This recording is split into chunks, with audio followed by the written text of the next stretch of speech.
Ngayon, Congressman, parang papailan ko ng kaso. Total, hindi ko na kailangan yung affidavit mo. Your narrative here is under oath. Hindi ko na kailangan yung affidavit mo. All I have to do is to take out your statement the basis of filing a case of. Yes, thank you, Mr. Chairman. Colonel Grijaldo, isa ka sa mga pinapatawag doon sa hearing sa Quadcom. Yes, Your Honor. Well, pwede mong i-share kung anong gusto mong i-share dito sa committee na ito? Sa Quadcom. Yes, Your Honor. Well, pwede mong i-share kung anong gusto mong i-share dito sa committee na ito? Yes, Your Honor. Right. Mr. Chair, Your Honors, sa ating lahat, magandang hapon. Allow me to read my opening statement. Matapos ang House Quadcom hearing na umabot ng 14 hours, dumating ako sa bahay ng madaling araw ng October 23, kasagsagan ng bagyong Christine. Hinihintay ako ng aking pamilya at nag-aalala at di nakatulog hanggang safety akong makauwi. Dala-dala ko ang masamang karanasan at hinanakit sa pangyayari, pero di ko agad nasabi sa aking asawa. Hanggang lumipas ang ilang araw, napansin niyang matamlay at di ako mapakali. Di ko matiis na di ko sabihin sa kanya, kahit alam kong apektado siya at may nervyos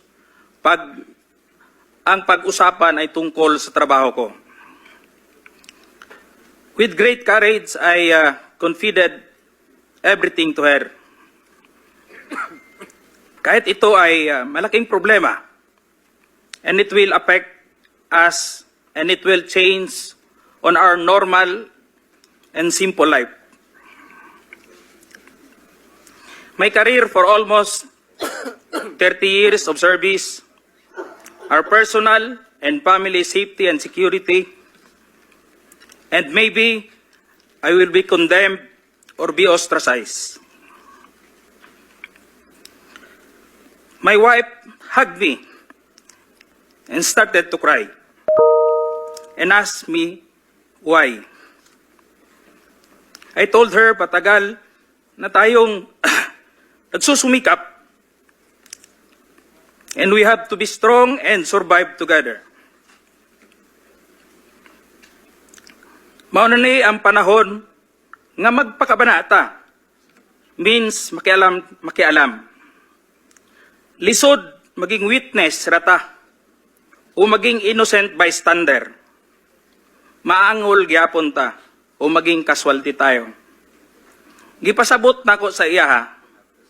I have to explain to her, kailangan naay mo barog sa kamatuoran. There must be someone to rise up to the occasion. I told her that I have the moral obligation and a call of duty to uphold as police officer. In the eyes of God and in the soul of man, I have to say this, even God was betrayed 3 times. But this time, I have to say this, I don't want to betray our beloved country, our fellow Filipinos, and to God Almighty. I don't want to discredit the men and women of the Philippine National Police, the institution where I belong. I don't want to destroy my beloved alma mater, the Philippine National Police Academy, who molded me with moral values to speak for the truth that I owe, and it's time to give it back, the honor and respect. Your Honor, allow me to read my affidavit. Great. Sige. David, Yes, Your Honor. sige, also submit a copy to us. Sige, Yes, Your sige. Honor. Mahaba po yan? Ilang pages pa yan? Saglit lang ho, Your Sige, Honor. go ahead. Allow me to read, Your Honors, my affidavit. I, Police Colonel Hector U. Grijaldo, third level officer, presently assigned a personal holding administrative unit, Camp Crame, Quezon City, after duly sworn to, under oath and in accordance with law, to hereby depose and states that I have been dedicated to public service for almost 30 years.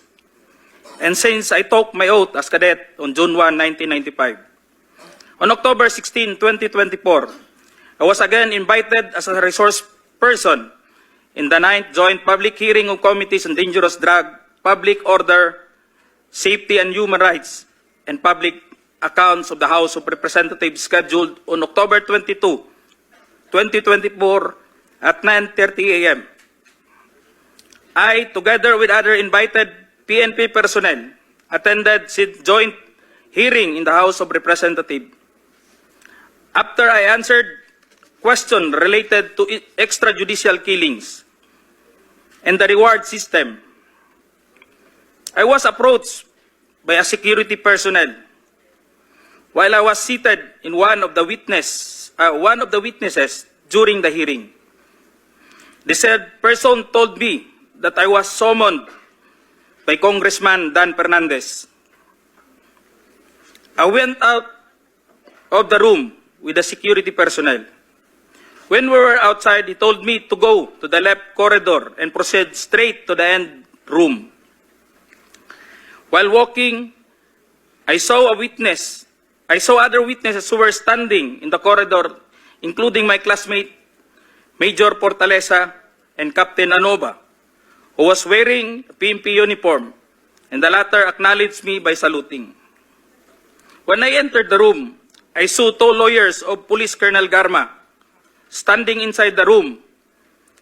One of the lawyers approached me and then asked me what we are going to talk about. I said I do not know. After a while, Kong Dan Fernandez entered the room and he asked me to sit beside him on his right side. And then Kong Abante entered the room, sat far end of the chair on the right. One of the lawyers of Police Karma stood near at my back. Kong Dan Fernandez put the paper he was holding on the table and told me, "Ito ang sasabihin mong statement na ito," while pointing on the paragraph on the paper. Ito ang supplemental affidavit ni Colonel Garma. Sabihin mo, alam mo ang reward system. I-confirm mo lang. Kong Dan told me to read the said affidavit. However, I asked the copy of affidavit he was showing to me to read it. He did not give it to me. The lawyer of Police Colonel Garma said, "Ikaw lang ang pwedeng magsabi niyan," sabi ni Colonel Garma. I was puzzled and I asked myself, why me? I respectfully told him that I cannot confirm. They are saying as I have not read the affidavit. We went silent for a while. And then Kong Dan Fernandez said, while holding the affidavit, "Saan ka pwede?" "Dito, noong 1999, about DDS, alam mo to, pulis ka na sa Davao nito." I politely told him that I was not still with the PNP because I was working with the Bureau of Jail Management and Penology in 1999 that time. After some time, Kong Abante asked me how many years those still I have with the PNP. I answered, I still have 4 years before my retirement. Then he made a remark, pwede ka pang maging general. I humbly responded to him, masaya na ako sa ranggo ko, sir. Pagkatapos nito, sir, uuwi na lang ako. At magtatanim na lang ako ng kamote sa amin. The cordial conversation between us continued. And I felt that they wanted me to convince me to do what they wanted me to do. Then Kong Abante asked me where I serve as a chief of police. To which I answered, Mandaluyong City Police Station. Kong Abante then persuaded me by saying, ikaw naman, Colonel, ganito na lang. Alangan namang walang insidente o pangyayari sa panahon na yon. I answered, and I served as a COP in Mandaluyong during the COVID-19 pandemic, and there were less crime committed. And we did not receive any reward from anyone. I added that we only received funds, additional MOA or support fund, from the Peace and Order Fund of the LGU. I then respectfully told Kong Dan Fernandez that anybody can debunk my statement if I confirm the testimony of Colonel Garma about the DDS in 1999, since I was not a member of PNP at the time. And I have no personal knowledge as to the reward system. Additionally, I said, the work of the policeman are noble and requires great sacrifice, even without the reward or award. It is our moral obligation and a call of duty to serve our country and people. Then Kong Dan asked me, si Colonel Garma, anong masabi mo sa kanya sa Barayuga? I politely told him I cannot comment on the case. When I respectfully answered him, Sir, mahirap yan. Kasama kami sa nag-iimbestiga at hindi ko alam kung anong kinalaman niya at may investigasyon din sa amin, baka ma-incriminate ako, sir. After the discussion, they did not give me a copy of the second affidavit of Police Colonel Garma. I felt that I disappointed them. Kong Dan Fernandez and Kong Abante left the room, while I and the two lawyers of Police Colonel Garma stayed in the room for a while. I presume that they are about to present the second affidavit of Police Colonel Garma. I asked the two lawyers of Police Colonel Garma why they have chosen me. They did not answer me and just stared at me. And that I went back to the hearing room. When I went back to the hearing room, I immediately called the attention of Police Colonel Lito Patay, who were sitting behind the witness table. We proceeded at the back of the lobby area when they suspended the hearing. I confided and discussed to him what happened in the room with Kong Dan Fernandez and Kong Abante and the two lawyers of Police Colonel Garma. That's all, Mr. Chair. Thank you, Colonel Grijaldo. What motivated you to speak before this committee?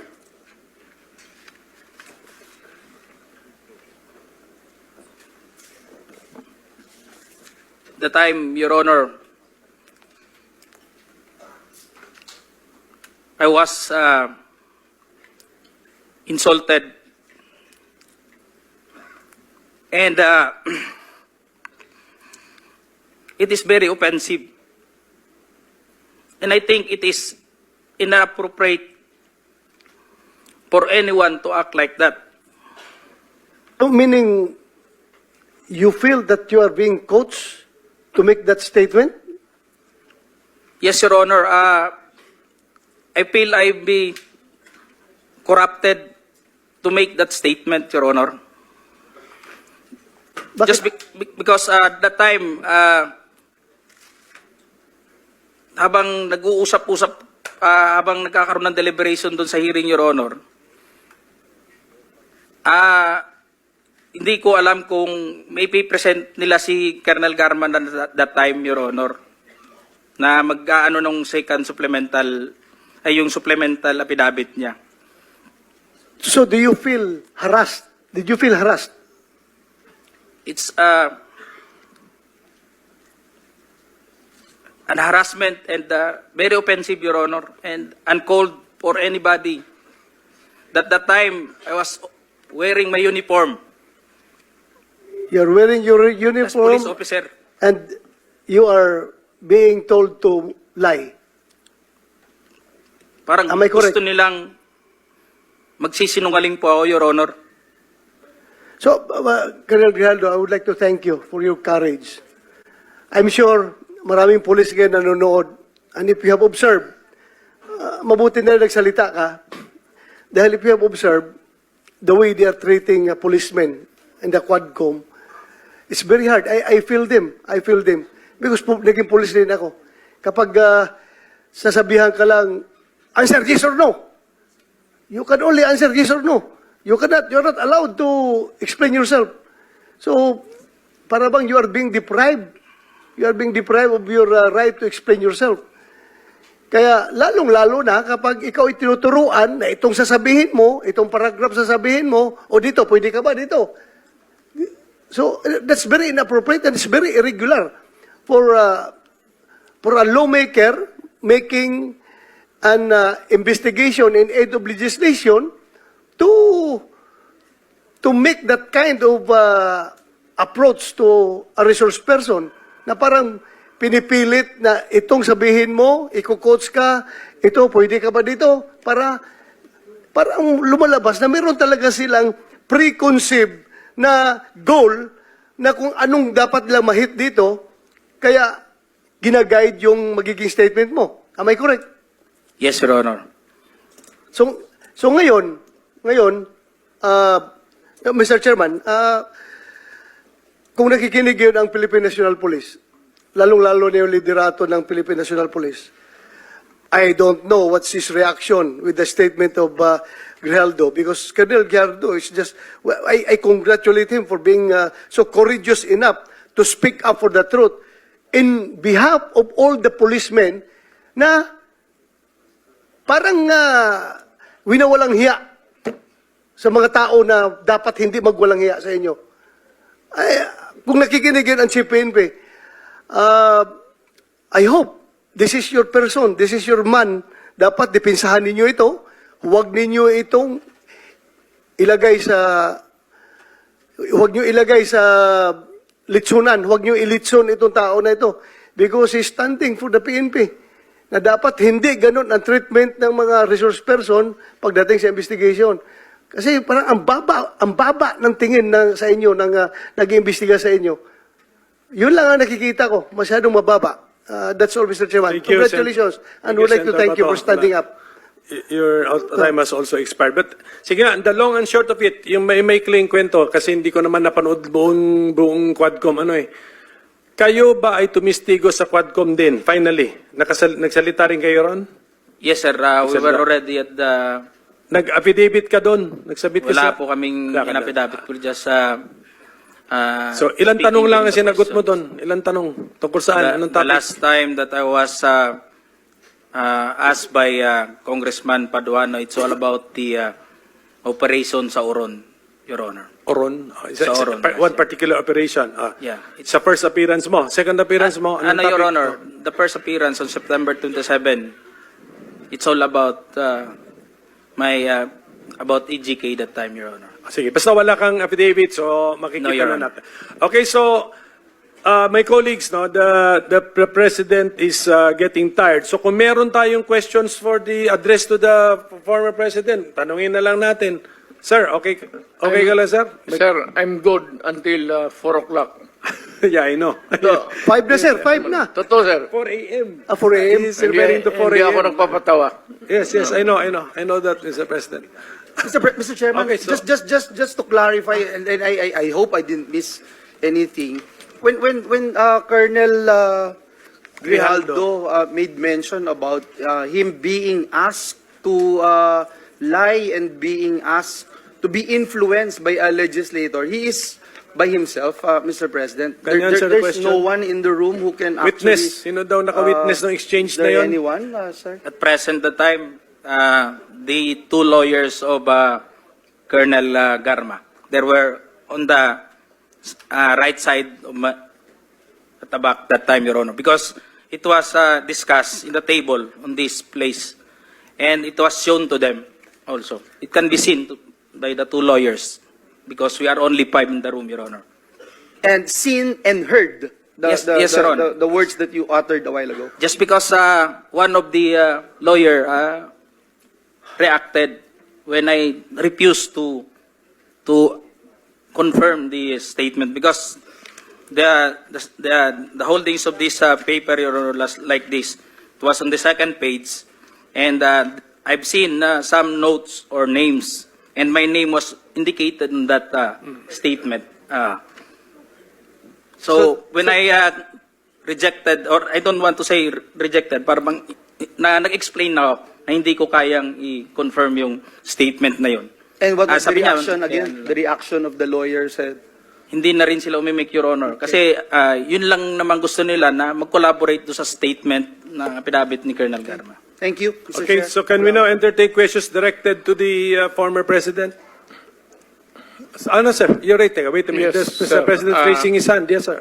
Thank you for giving me the time. I'd like to ask the Colonel, sino yung idiot na superior mo? What is the question, sir? Who is the superior of... Yes, the one who... Alam mo ano ang ginawa nung ulol na yon? Subornation of perjury. That is a crime. Tingnan mo sa revised penal code. Subornation. Okay po, I think you already stated it, Colonel Grijaldo. Nasagot na po niya, Mr. President. Nasa testimony na po niya. Sige po, can we now proceed? Who has questions for the former President? Mr. Chair, Oh, I'd like to make it clear na yung ginawa ng idioto na opisyal mo o classmate mo. Sir, was- it's not officer, congressman. Congressman ang nagsabi sa kanya. Ganun, congressman. Yung idioto na congressman, subornation o perjury yan. He was suggesting, the mere suggestion of what he wants you to do is already a crime. Under the revised penal code, yung inuudyok mo yung tao na mag-execute ng affidavit falsely or making a false narrative, subornation of perjury. yes, that's a crime under the Yes. revised penal code. Yes, sir. Thank you. Sige, sir, because, okay, we are operating under, no time constraints. So, sabi ko kanina, hanggang 3 o'clock lang tayo. But, sige, but, Quick, can we... gusto ko lang habulin yung classmate mo. Ay, yung congressman. Parang papailan ko ng kaso. Total, hindi ko na kailangan yung affidavit mo. Your narrative here is under oath. Hindi ko na kailangan yung affidavit mo. All I have to do is to take out your statement, the basis of filing a case. subordination Our of transcript of records will be available to anyone who will request, Mr. President. Okay, Committee Secretary. A transcript natin available to everyone. Okay, so anybody? Your Honor.